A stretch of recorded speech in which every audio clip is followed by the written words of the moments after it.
Good morning, good morning, good morning, good people, fellow humans, members of the human race.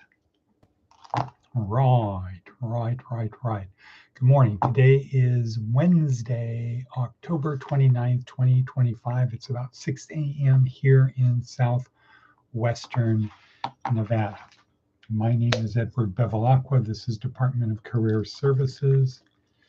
And I'm having my first bit of everyday dose, my own concoction, where I take my everyday dose, I add some cayenne pepper, I add some cinnamon to it, and then I mix my hot water, add some coconut oil to that and some protein powder, and that is it. So I say, not too shabby. But anyway, today is day 3, week 4 of our 4-week neuroscience-oriented approach to success, where our goal is to help our students and interested people on their journey through this life, based upon the premise that we have an eternal soul, and we have been given the gift of life broken into 3 separate gifts, or can be viewed as 3 separate gifts. The gift of this body that is unique among all animals, all creatures on earth. The gift of this brain, which is unique as to all animals on earth. And our emotions, which are unique as to all animals on earth. Good morning, Watnada Bevi. Buenos dias. So, how do we honor the gift? We cooperate with God's grace. So we've been given this gift. We cooperate, a gift of grace, unmerited favor. We cooperate with that by honoring the gifts we have been given. Really simple. You've been given this gift. We cooperate with the giver of the gift by honoring the gift. So what does that mean? Simply means we take care of our body, our mind, and our emotions. We don't lose control of them. Easier said than done. Right. Okay. So that's our introduction. We're here to help Monday through Friday. We focus on the physical, the mental, and the emotional. In other words, the body, the brain, and our emotions. We focus on those 3 things during the week. And on the weekends, we devote to the most important thing, which is the spiritual, the what's it all about Alfie part. That's what we do. Also, today is Wednesday. That means what? What is the unique thing about Wednesday? What, not a bevy? Or what a bevy? Our volunteers breakfast, where everyone is invited. I don't know why I did that. So, whatever. Okay, so it's our volunteers breakfast at the Methodist Church. Always look forward to every week. And then I have a 9 o'clock.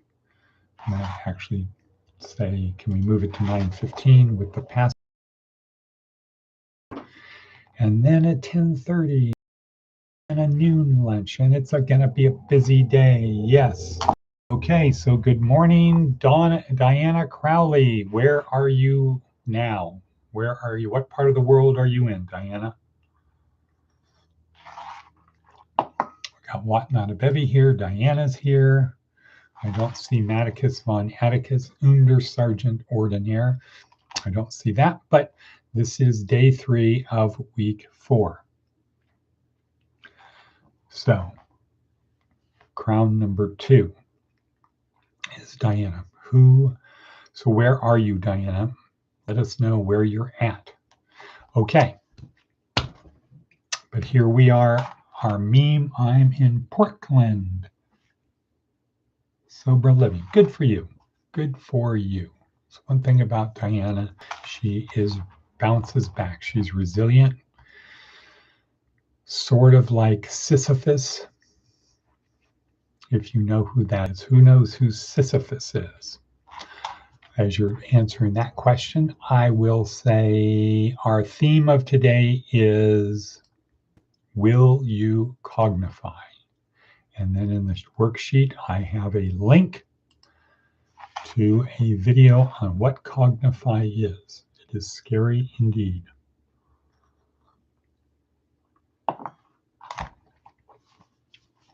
And part of the thing that makes things scary is when they tell you, oh no, it's no big deal. We've got the safeguards in place. Right, until you don't. Okay, so let's get on with it. What is the advice of an 80-year-old? Advice of an 80-year-old, don't burn bridges. You'll be surprised how many times you have to cross the same river. Right. Okay, next, Seth Godin. What does Seth Godin have to say? We are not worthy.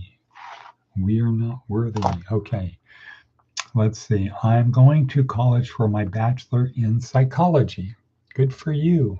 Good for you. And What Not a Bevy is in college now. Don't tell Charlie Kirk. Okay. I don't agree with him regarding college in general. I do believe with him.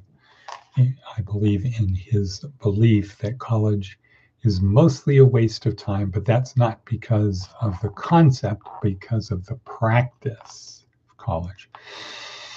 And I am the product of that. Right. Meaning, I didn't really take my undergraduate degree years seriously. It was more about social development. And I guess I have to say, if you're doing college for social development, get with people that you want to be like, not with people you don't want to be like. Socialize up.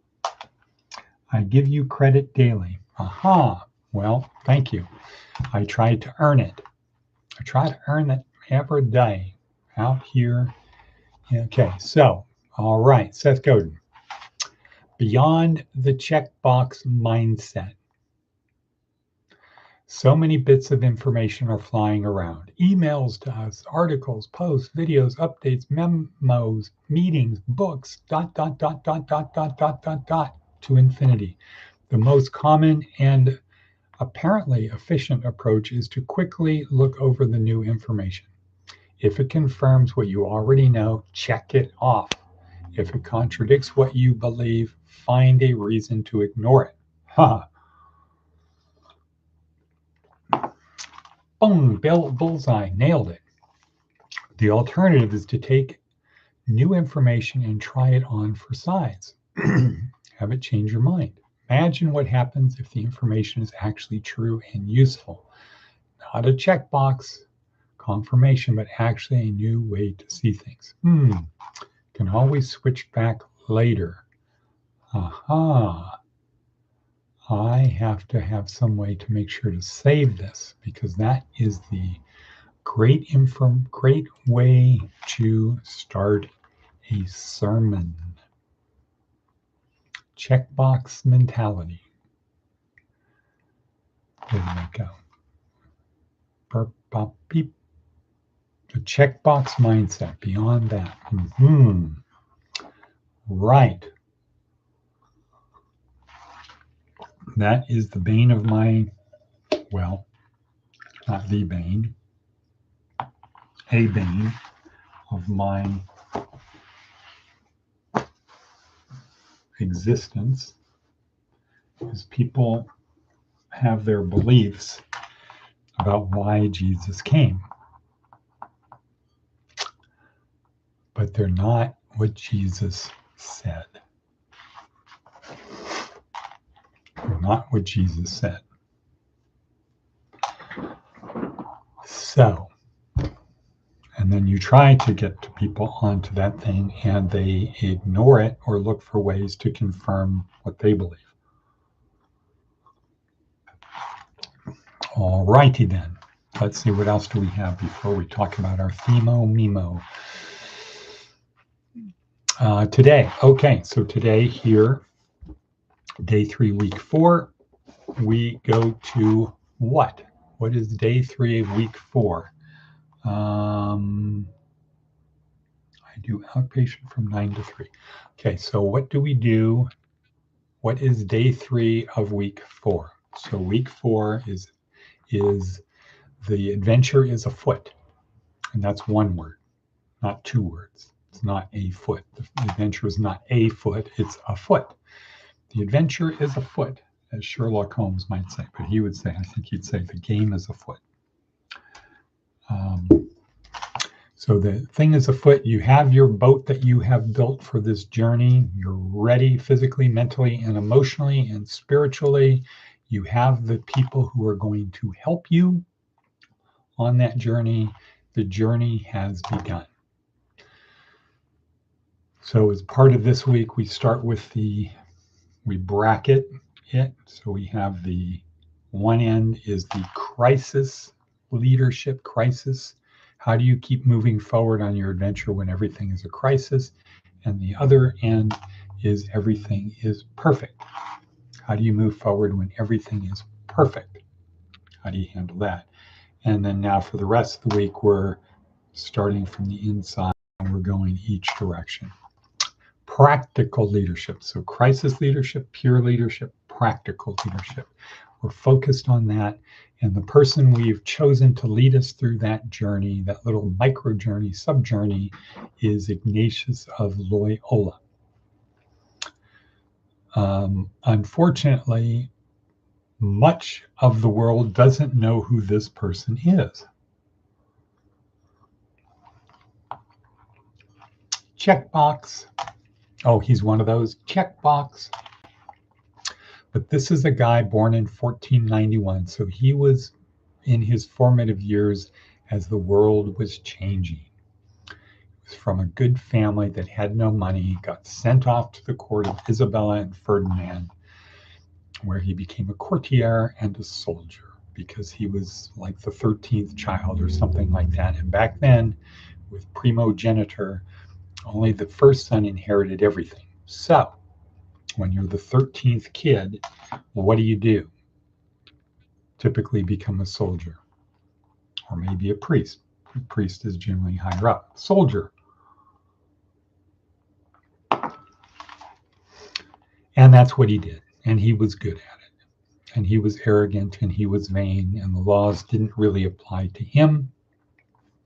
So he could do what he wanted and would be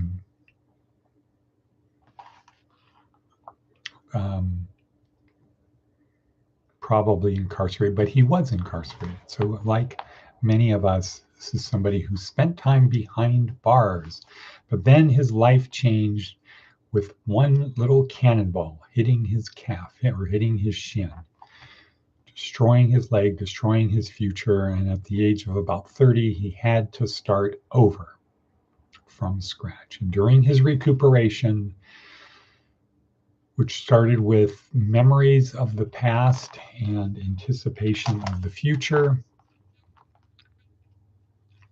going back to that lifestyle, eventually, or after a while, he found himself dry, desiccated, feelings of desolation, thinking about that.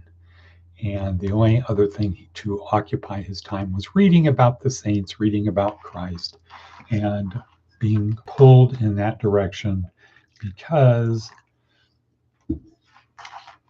he didn't see going back. He didn't see that the path was going back to the life he had had. So then for a couple years, maybe it was a year, but a couple years, he mentally is going down to the point, living in a cave, begging, beating him, whipping himself at night, scourging himself at night for his past sins, pleading with God with all earnestness to forgive me for what I've done and help me see the light. What is it you want?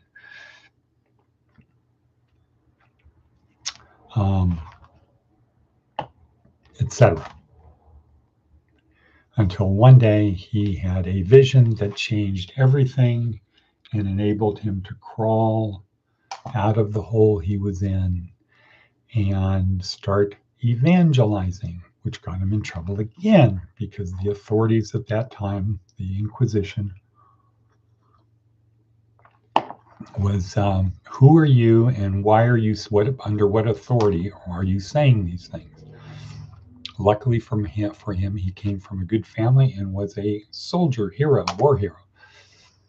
And they gave him a break. They gave him no win option. Okay, you go back to school and you learn Latin and we'll let you go. But if we catch you doing this again without the proper credentials, there's a roasting. We're going to invite you to a barbecue. So he did. He had to humble himself to go to school with kids to learn Latin. And then he went to university. And then he got in trouble again.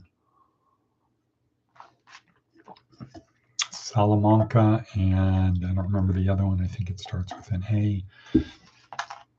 Eventually had to leave Spain. Didn't have to. Left Spain because it was too small. Went to France. Went to the University of Paris, where he met his two first followers.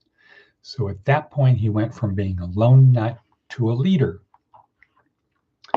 And these were younger guys who kind of were drawn to him as a guy who'd seen the world, literally. Not the world, but he'd been around, seen things, done things. And he started telling them what had been revealed to him. They came in, they brought in more first followers. And the result is 500 years later, the largest single institution of learning around the world, the Society of Jesus, the Jesuits, 28 universities in the United States, including Georgetown, Gonzaga, Marquette, Santa Clara, Fordham, Loyola of Chicago, Loyola of Maryland, Loyola of New Orleans, USF, Loyola Marymount, Seattle University, Canisius, University, John Carroll, Detroit Mercy. Let's see, St. Louis University. Okay, there's 28. There's 28 of them. And then around the world. And the most Jesuit universities are in India. Right. Aha. And many of those are called Xavier. Okay, so he did all of this stuff, which shows us that we can do something. And his life, though, started out comfortable. Everything was ripped away from him. He had to start over at a late age, had nothing, prayed fervently, surrendered, and then started that. So what we can learn is it's not too late for us. So this goes back to state 10. So this was for people who were incarcerated to get. It's not too late. It's not too late. If you do the right thing, it's not too late. But you have to give up the past. You have to die to the past. You have to become a new person. Surrender and move forward. Don't surrender, but I'm still going to have that. Just, I'm going to keep that in my back pocket. Nope. Surrender is to give it all away. All right. So Cognify. We've got 30 seconds to talk about Cognify. Cognify video that's attached down below is a brain-changing thing. Cognify prison. You experience 25 years of being in prison. You have the empathy. You feel the emotions of the people you harmed, all of the bad that you've done. 25 years worth of pain in 3 minutes. Good idea? Not good idea. Probably a good idea, but Pandora's box, as Elon Musk would probably say. It's like Pandora's box. Once you open it, there's no closing it. And it will be used for bad. The problem is, now that the idea is out there and people are working on it, somebody is going to continue. And it could be like Vladimir Putin saying about AI, whoever controls AI controls the world. So, Cognify, get ready for the future. This is something that will be faced, I don't know, 15, 20 years maybe, that's going to be a real on the table thing. Like 10 years ago, basic income was a thing that was discussed as an idea and a little test. And we're creeping towards it with SNAP benefits, with Medicaid, Medicare. People are getting taken care of. We're printing money to do that stuff. We're moving towards that kind of economy, but time is racing. Time is up. Got to move forward. Got to get to the store for our